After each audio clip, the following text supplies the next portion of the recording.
Friends, and welcome to another episode of the This Is Gonna Hurt podcast with Jay Gordon Duncan. And if you're wondering why the J, the answer is I'm not a bagpipe player. And if that joke doesn't make any sense to you, I encourage you to check out episode 0, where I explain that joke as well as the purpose of the This Is Gonna Hurt podcast, where we talk about faith, family, fitness, finances, and sometimes fun. Well, guys, as always, thank you for listening. I just can't thank you enough for the YouTube and the Spotify and the iTunes and the comments.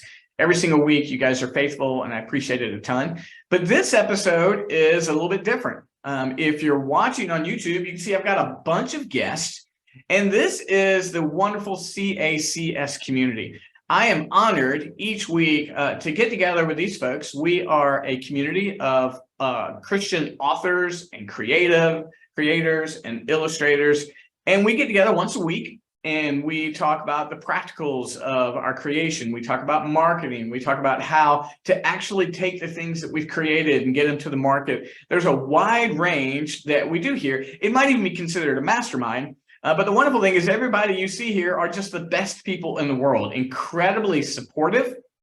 They offer great feedback to each other. They support each other's art. I mean, what more could you ask for? But what I'm doing in this episode is I'm bringing the community in on this recorded episode. And so the first half here, I'm going to share a little bit about a topic. And I want everybody to know is if you ever want to be a part of the community, just reach out to me or friend these wonderful folks on Facebook or Instagram. Anybody can come and join the community for at least 2 visits.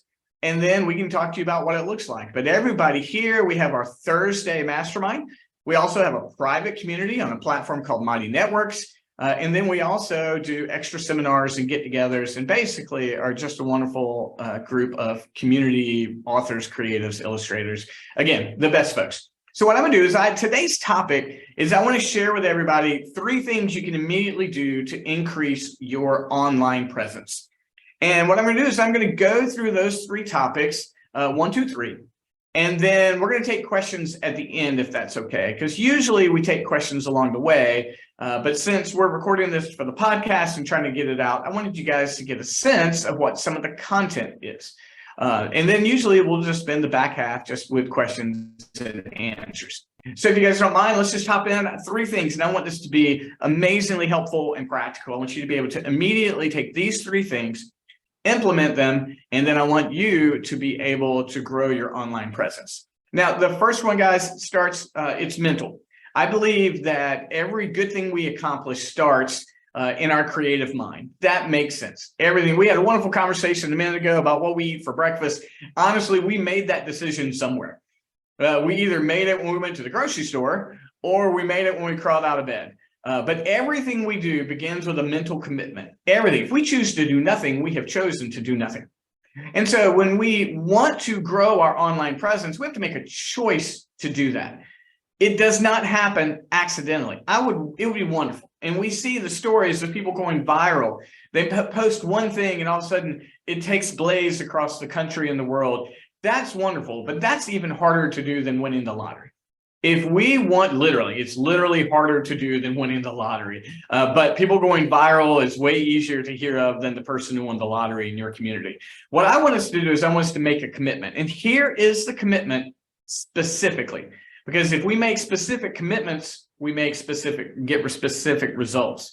If we make vague commitments, we get vague results. Here's the specific commitment I think you can make that's going to increase your online presence. And you're going to shake your head when I tell you.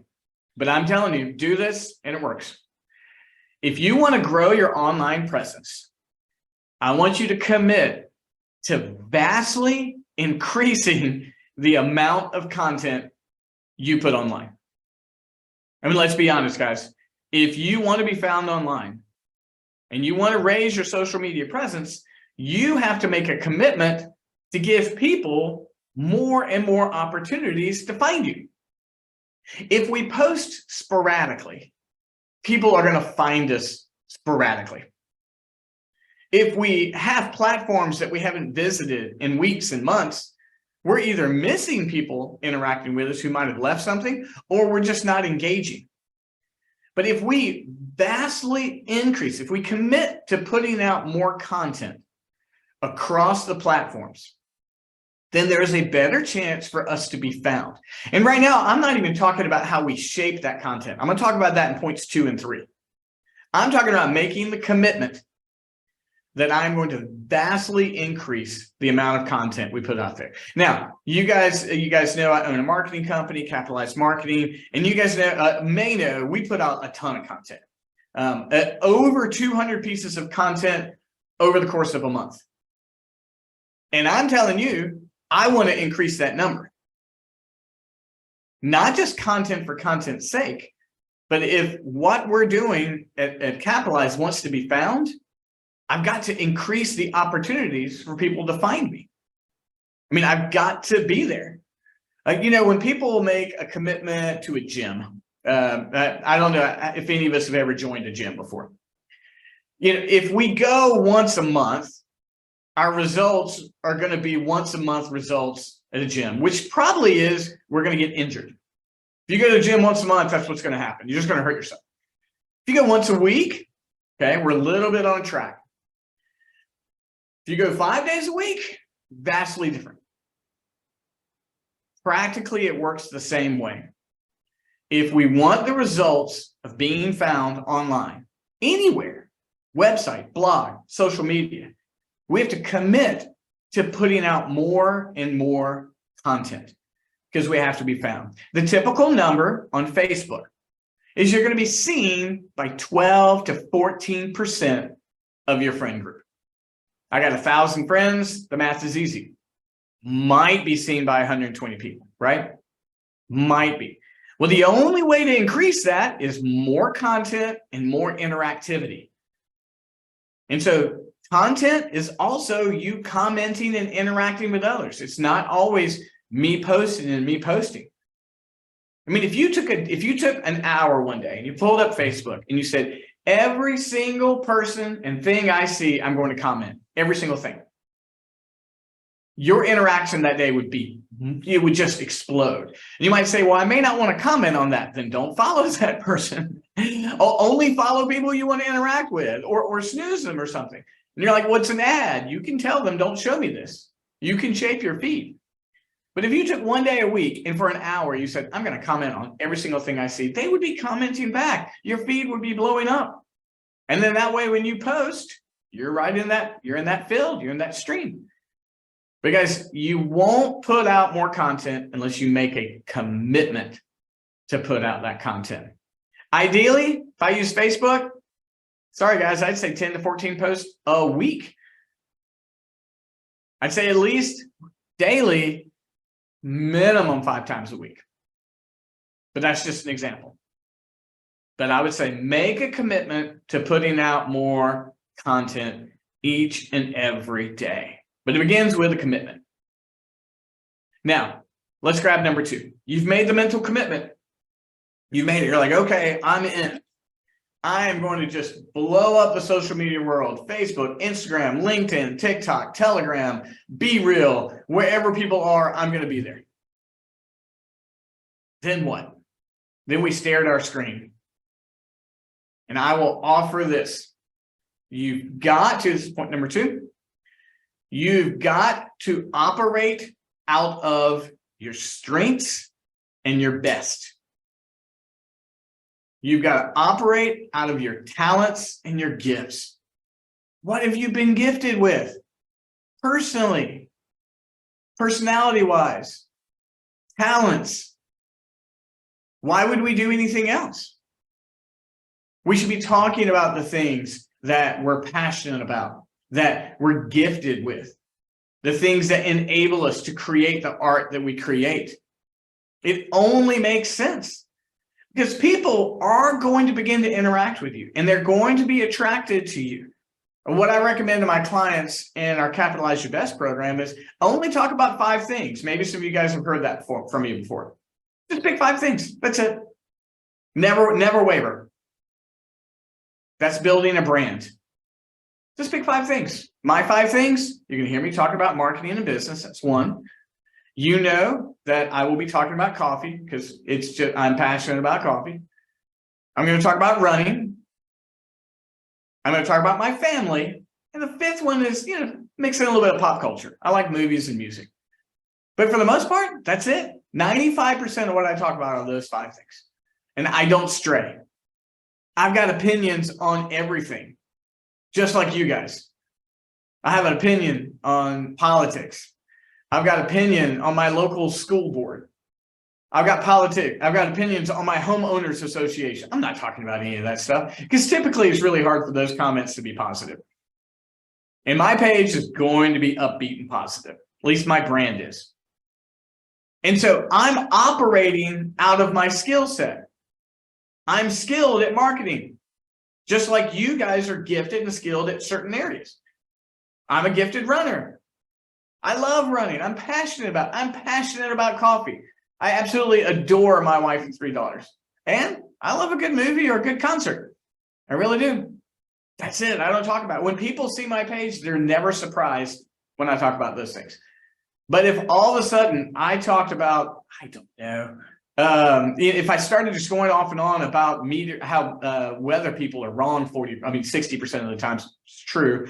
Again, that's got nothing to do unless I talk about the marketing aspect of it. I just focus on my giftings, my skills, and my passions. You have to capitalize on what you do best. That's why our program is called that. It's why I encourage you guys. When we say, I don't know what to talk about, well, who are you? And you may say, I may not want to be personal. Great, don't make personal things one of your 5. But if you're saying, I'm going to exponentially put out more content, first commitment. What am I going to talk about? I should be talking about my giftings, my skills, and my passions. I know some of you in here have gifts at sewing. I know this. Some of you guys have shared that with me. Some of you are phenomenal cooks. Some of you really have a fantastic looking yard. I don't know. We might have golfers in the room. I have no idea. But whatever you are passionate about, gifted it, and talented, just stick to that. Just stick to it. Even if you're developing a skill, let's say you're a first-time writer, just getting started. You might say, I'm not gifted at it yet. Great. Share with me the process of getting better as a writer. That's your interest. Just share with me the process. We love process stories. We love origin stories. Why in the world am I interested in doing this? But when we make the commitment to massively multiply the amount of content we put out, the first question is, then what do I talk about? And that is, well, then talk about what you're gifted and passionate about. Because that's you. It's personal. And it helps people relate. People see my running and they'll go, oh, I ran a 5K in high school. And they might be 60 years old. Wonderful. But they'll say to me, you know what, I ran a 5K. And I'll say, congrats, that was wonderful. Or someone will comment and go, I could just never run ever. And I go, you know what? It's miserable if you don't like it. And all of a sudden we're having a conversation. People don't even have to relate to the thing you're passionate about. They're getting to know you. And impersonal content, never any good. It's never any good. People want to get to know you. You are your brand. Here's my definition of a brand. Your brand is the consistency in which you show up online or in person. Let's just make it simple. That's your brand. The consistency in which you show up online in person. So everybody in this room has a brand. Everybody listening to the podcast, you are your own brand. And if you're negative and a curmudgeon all the time, that's your brand. My brand is curmudgeon-y. Curmudgeon-y? Anyway, whatever that word may be. Some words we shouldn't add a Y to. But if you're an upbeat, positive person, that's your brand. You know, if you got that friend that you see in there, I mean, no matter what life throws at them, they always find a way to genuinely be encouraging, right? I mean, that's their brand. That's where they are. And so people know what they're going to get when they're going to interact with me.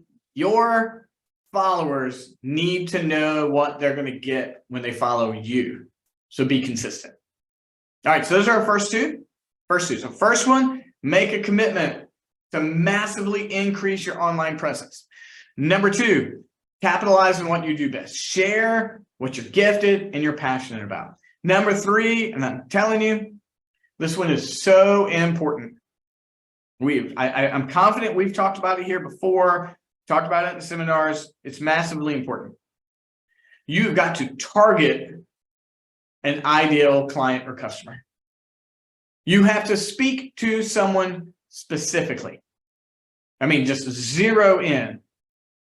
Because when that specific target client hears you and understand that you have something for them, then they are interested in buying your product or your service or your book or your art. When you're speaking about what they are interested in or need, you don't even have to sell anybody. You really don't. So I'm listening to the radio the other day. I dropped my daughter off from school, and there's a commercial that says this. So I'm quoting the commercial. This isn't me. It said, "Are you a male, pudgy, over 40, with no hope of ever getting life insurance?" I thought, man, that commercial is perfect. Perfect. Are you a male, over 40, pudgy, and think you can never get life insurance? They called out their ideal customer. They called out their avatar immediately. And if you're driving down the road and you're like, wait a minute, I am over 40, I am pudgy, I don't have life insurance, all of a sudden you care exactly about what they say. If someone is the partner of someone who's over 40, pudgy, and can't get life insurance, they're interested. They made it perfectly clear that that company provides that service to that person. You can do the same thing. You can say, are you interested in sci-fi novels with a spiritual twist? You can say, are you interested in stories about people overcoming the tragedies of the hurricane? You can say, are you writing a book and looking for an illustrator with 20 years of experience? I mean, all of a sudden, you're calling out the person. You don't do this on every post. Goodness no. But you know who you're speaking to. And occasionally in your posting, you just call them out. The most famous example, we hear it on the radio, we see it on television. Most famous example of this is, have you been hurt by no fault of your own? We've all heard those, right? Call lawyer, lawyer, lawyer, and lawyer, and we're going to help you get, you don't pay until you get paid. They exactly know who they're speaking to, and you're driving down the road and you're like, I was hurt by no fault of my own, whatever the case may be. So knowing your target audience. I spoke to someone the other day and they said, I don't think I have a target audience. And I said, well, if you can, who do you know that's bought your product or service? And then they started to tell me, and I was like, well, tell me more about them. And then we drilled down, and next thing you know, that the majority of their products and services were purchased by men 45 to 55 who were buying the gift for their wife. Ideal client. You said, but wait a minute, the gift is for my wife, but who's buying the gift?